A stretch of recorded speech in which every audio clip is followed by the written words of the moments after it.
let me plug my computer I in just so it need to doesn't make go to sure I'm sleep. logged into the right account. That's always fun. Oh yeah, one of the 15 accounts that you have. Yeah, right. I have way too many. Like it's not. I don't know.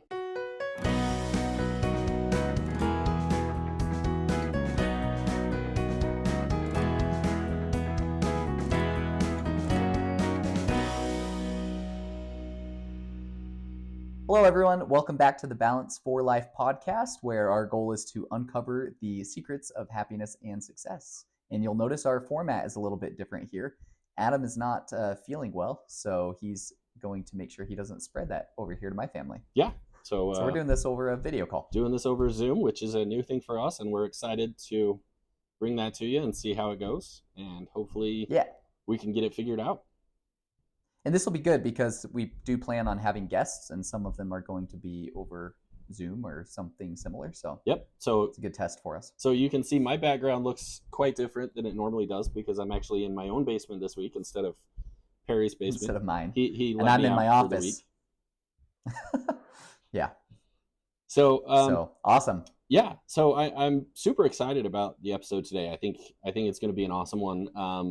I think we're just continuing down with our pillars of health, and this one came up as more of a physical pillar, but it was just something where I felt like it could apply to all of them. And so the idea came to me. Definitely. Yeah. So the idea came to me for this episode. It's actually been several years ago now when we were living in a different county, and two of my kids were going to karate classes each week. And every week their instructors would sit them down at the end of their karate class and they would say, practice makes, and they would leave it open. And all of the kids, of course, as we all would, said, perfect, because we all know that saying, practice makes perfect, right? And the instructors would then say, actually, no, practice does not make perfect unless you practice perfectly. Practice makes permanent. So I wanted to talk a little bit today about kind of that concept and how the way that we practice actually does have an effect on the outcome and how we end up with that. So awesome. Yeah. So I know you've got some examples in here, Perry, and so. Yeah. Well, I wanted to first just mention a similar experience I had when I was a kid playing basketball on the school team. I never played in high school. I wasn't tall enough. So, but I remember in like 7th and 8th grade, I played on the middle school team, and at practice, our coach said, practice doesn't make perfect. Perfect practice makes perfect. Mm-hmm. That was his thing. So really similar concept to practice makes permanent. And his point was that if we were goofing off in practice and weren't really giving it our all, it was going to show up in games. I thought that was a cool phrase as well. I mean, the theme of this episode is practice makes permanent, but I think perfect practice makes perfect is a really similar concept. Yeah. So an example I want to share that I think fits really well with this is something that just recently happened. So I coached my son's basketball team. He's in 8th grade. Mm-hmm. And in our first game, we lost by quite a few points. And all of my players kept saying, like, every time I go for a layup, every time I shoot it, I get fouled and the refs aren't calling anything. And everyone thinks this, but whatever team I'm rooting for, the refs always just go against us. I don't know why. Oh yeah. Okay. So because they're out to get they are out to get me. Like if I watch a professional game, if I play in a game, if I coach a game, it doesn't matter. Refs are always out to get me. I don't know what it is. But anyway, so that's how it felt. Like a lot of times it feels that way and it's not really true. But this game, it really felt like the refs kept calling a lot more fouls on us than the other team. And my players got really frustrated. And so what I did in the next practice was I had them practice layups, but every time they got there, I would like grab their arm or I would bump them and have them try to still make it. And what I told them was, look, sometimes the ref's not going to call a foul when you get fouled and it makes you miss your shot. So the answer is make your shot. Like get to where you're making your shot even if you get fouled. And then if they do call a foul, you get to shoot one free throw. And if they don't call a foul, you still get the basket. And so we practiced that for quite a bit during our last practice. And then we had a game this morning, and one of my best players on the team, he went in for a layup, and he, like, I could see it clearly. He got fouled. The ref didn't call anything, but he made his layup. And he turned around and he was like, "Where's my free throw?" And I was like, "Hey, you did what we practiced. You made your shot. That's all we can do. Right? We can't control what the refs do, and the refs are always trying to, like, keep it as even as possible. They're doing their best, and they're humans, right?" But I thought that was a really good example of this topic, was practice in a game type situation where you're actually going to be getting bumped and someone's going to, hit your arm while you're going up. And if you can practice that and keep that mental concentration to still make that shot while you're practicing, then that's going to, you're going to be able to do the same thing in a game. Yeah. I like that. And it kind of goes back to the whole idea where I don't have any control over what the other player's going to do. I don't have any control over what the ref's going to do, right? All I have control over is what am I going to do, right? And so am I going to practice in that type of situation so that I can make the shot, and then am I going to react poorly when it doesn't get called, or am I going to say, you know what, I still got the points, I still got the basket, that's good enough? Yeah, exactly. Yeah, absolutely. And I think that's kind of the idea there, right? Is that practice can make perfect if you practice perfectly. And so I think that's kind of what we wanted to talk about, is when it comes to our physical health, a lot of us think about dieting, working out, nutrition, things like that. And we all know that there's a way to do things right and a way to do things not correct, right? And so so I think the way, like I said, the way we practice has a significant effect on the outcome. So if we are lifting weights, for example, and we're practicing incorrect posture and form, not only is that going to have an effect on the outcome of what we are actually looking for in the way that our body looks, but it could potentially lead to injury as well. And same thing when it comes to nutrition. If we are not practicing proper nutrition, the outcome could be detrimental. Instead of having the effect that we want it to, it could potentially make us sick or have a negative effect on our overall health. And so I like that perfect practice makes perfect. And so it's I think the idea there that I'm looking at is sometimes it's better to practice maybe a little bit slower, maybe do a few less reps, maybe spend a little bit more time researching, and so that we can practice those perfect examples and perfect ideas of what we're trying to become. For sure. I think when you brought up dieting, one thing I was thinking about was I think the problem I have with most diets is that they're not permanent. It's like, hey, this diet's going to help you lose this weight and then you're good. And most diets aren't really sustainable. And so I think, to me, a diet shouldn't be a goal to get to a certain weight necessarily. Now, there's, like, if you have a lot of weight that you need to lose to become healthy, sure, like, making a change is important, but I think the change should be, is this something that I can do long term the rest of my life? Right. So if you're completely cutting out like your favorite unhealthy snack in order to get to a certain weight, then I feel like maybe it's a little too extreme. It needs to be something that you can sustain, something that once you get to your goal, you can keep doing, because, hey, now it's a new lifestyle.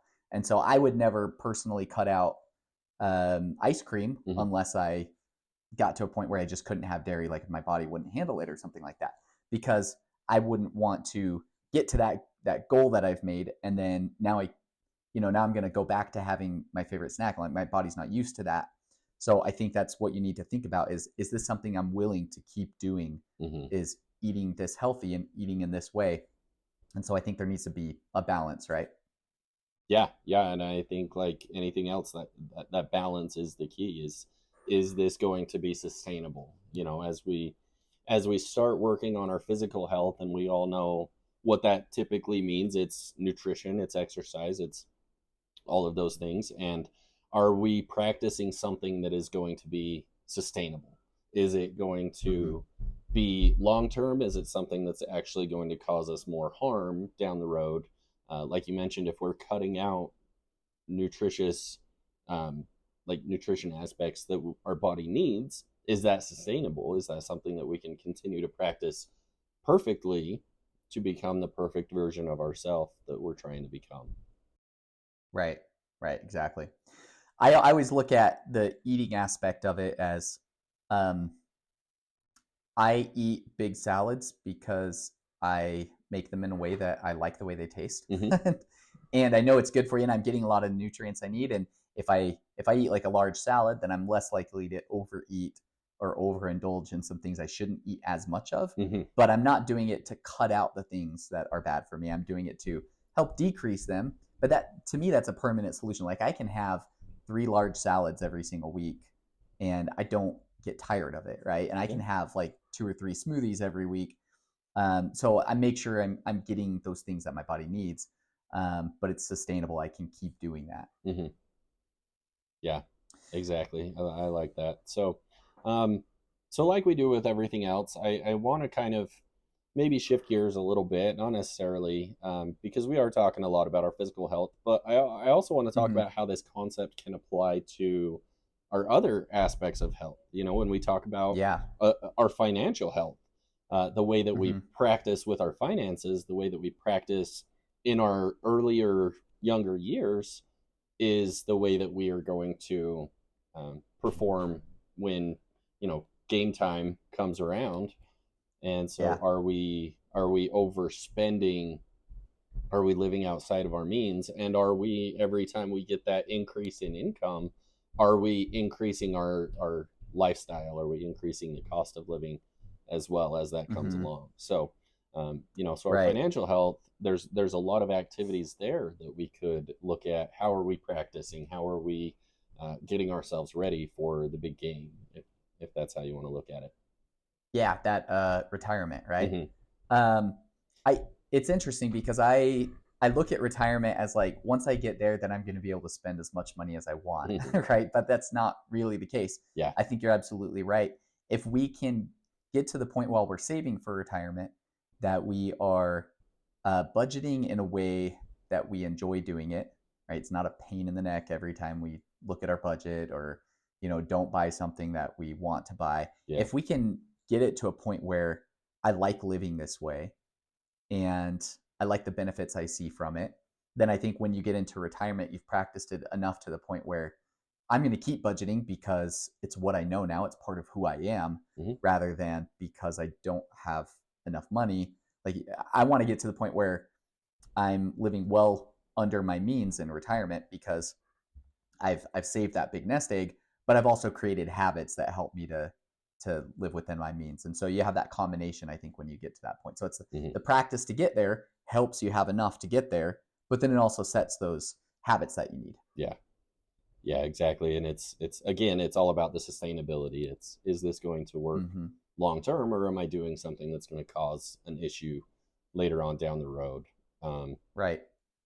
yeah. So and I think if we look at our mental health, our spiritual health, I think there's ways that we could look at that too. I mean, what are some of the things that we're doing mentally and spiritually that could potentially affect our future? Are we, you know, when it comes to our spiritual health, are we constantly surrounding ourselves with negativity and kind of that anti mentality of whatever it is, you know, even though we Yeah. may disagree with something, are we choosing to surround ourselves with negative emotions toward that one thing, or are we choosing to find something positive? Mm-hmm. And I think we've talked about this before, Perry, where our drummer in our band says, "Don't be anti anything, be pro something." Mm-hmm. Right? Absolutely. I think when I have a conversation with someone from a different religion, I've gotten to the point now where my goal is to find out what I can learn from them instead of trying to prove them that I'm right. And that Mm-hmm. was, I've experienced that a lot with other religions trying to prove me that I'm wrong and they're right. And like, no one's interested in that conversation. Like, I don't Yeah. care if you think that I'm wrong. What I care about is what can I learn from you and what can you learn from me? And if you're not interested in learning that from me, then frankly, we don't really need to have a religious discussion, right? And I feel the same way about Yeah. politics as well. Like, I am well aware that I've had opinions that have changed over time because I've tried to be open minded. And so I Mm-hmm. think that positivity of trying to figure out what can I learn from this person instead of how can I prove them wrong and that I'm right. I think that's a perfect example of that perfect practice makes perfect. It's a way of building each other up and learning from each other instead of trying to tear each other down. Yeah. Well, and I think it goes back to that idea of, let's slow down in our practice and let's see what we can learn. Mm-hmm. And that's how we're going to become perfect is by practicing perfection along the way. And when we try and find the things that we can learn, when we slow down and stop thinking that we already know everything, that's when we can learn more, and that's how we become perfect. Right. Absolutely. I think that's a great point. Yep. Do we want to shift to our mental health? That's Yeah. kind of our last one. Yeah. Yeah. I always feel like when we get to mental health, it's just so encompassing. There's so much. There's the social aspect of it. There's the, maybe the intellectual side of it. Like, what am I learning? And Mm-hmm. something that I think is really interesting is my Spanish teacher would always say if I wasn't learning, then I was forgetting. Right? If I wasn't increasing my Spanish speaking abilities, I was decreasing them. And I think that really applies overall to your mental health. That perfect practice in Spanish would be, saying my verb conjugations correctly over and over, right? So if I keep saying that phrase the correct way, then while I'm thinking about it, then when I'm in a conversation, I'm less likely to say it incorrectly. And I would do that when practicing um, a new way of saying something. So, for example, if the word order is different in Spanish than it is in English, then I would think of an example of that and I would just say it multiple times. And then I would change the phrase so it's the same concept but different words, and then say that over and over so that I would get that, adjective or that qualifier or that preposition in the right spot in the sentence. So I think when it comes to learning, that's a big aspect of it. Your intellectual health, I think, is a big part of your mental health. If you're learning and improving your knowledge and the different areas that that helps with your mental health. Yeah. Yeah, I 100% agree with that. And I think probably many people have heard kind of a similar phrase or something to the effect of, if you're not moving forward, you're moving backward, right? Because the world is always moving around us. And so if you're not progressing, if you're not moving forward in something, then obviously we're going to be moving backward. We're going to be losing trajection. We're going to be losing not trajection, traction. Right. We're going to be losing that forward movement. And so I liked what you said, and I think one of the things that's come to my mind is for kind of a shameless plug, join our book club. And we're doing a Facebook group in a book club. So those of you that hear this, go ahead and join that. Nice. But this month we're reading The Secret by Rhonda Byrne, and a lot of that is talking about your mindset and the energy that you're putting out and the thoughts that you're putting out into the world. And if you're putting out negative energy, if you're putting out negative thoughts, then you're going to be attracting more of that negativity to you. And so how are we practicing with our mental health? Are we saying, oh, I'm never going to get better, oh, I'm not able to do this, I can't do this, it's impossible to do something?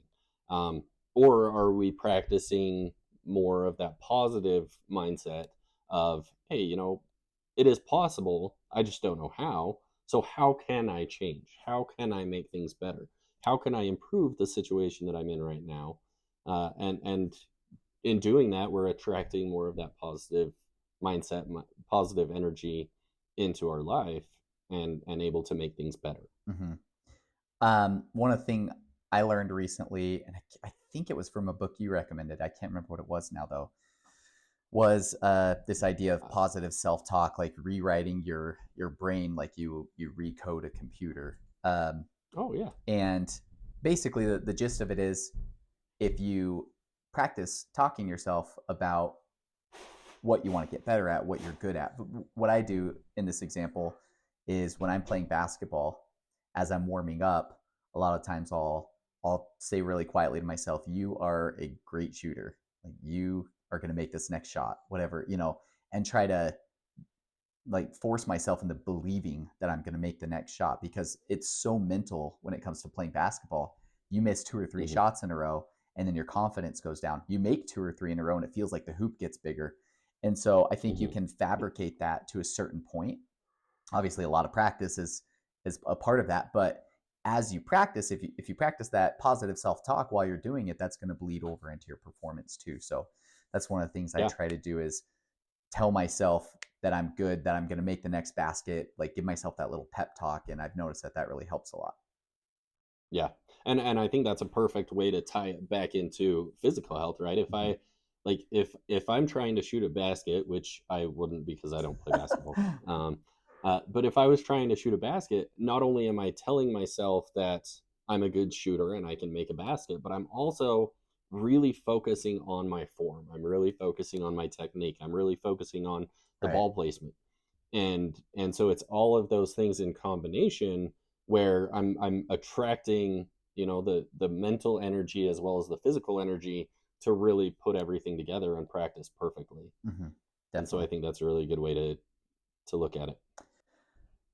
All right. Is there anything else you want to? We can keep this a little bit brief. We're gonna have a 20-25 minute episode, so that's great. Yeah, I think we're good. I think we can move on to the weekly challenge. And so the weekly challenge that I have for this one is really just to look at all of these all of our 4 pillars of health and look at how are you practicing in each one. Do you have an end goal in mind, and are you practicing in a way that's going to get you closer to that goal and is going to help you become that perfect version of yourself, or are you practicing in a way that's going to be detrimental? And so really look at that and make whatever changes need to be made so that you're practicing perfectly, so that when game time comes around, you'll be able to shoot the ball and make the basket every time. Yeah, for sure. I think, you can look at when you pray or you meditate or whatever you're doing for your spiritual health. Are you just going through the motion, or are you really putting thought into it, right? Are you really focusing on your thoughts and your feelings? There's a lot of ways we can take that, but I love taking a pillar and looking at how am I doing in this one habit that I have in this pillar. How am I doing this? Is there a way I can improve it so it's better practice and it's actually making the change that I'm looking for? Yep. So that's great. Exactly. Awesome. Exactly. Perfect. So we appreciate you guys joining in and, excusing the different format. I think this will turn out great, actually, though. So, yeah, I think it's going to be good. So yeah, thank you for listening. Don't forget to leave us a 5-star review, comment, or like, share, etc. Yep. And don't forget, we will have new episodes out every Monday. We've actually been pretty solid with that so far this year. We've done a really good job of staying on track with it.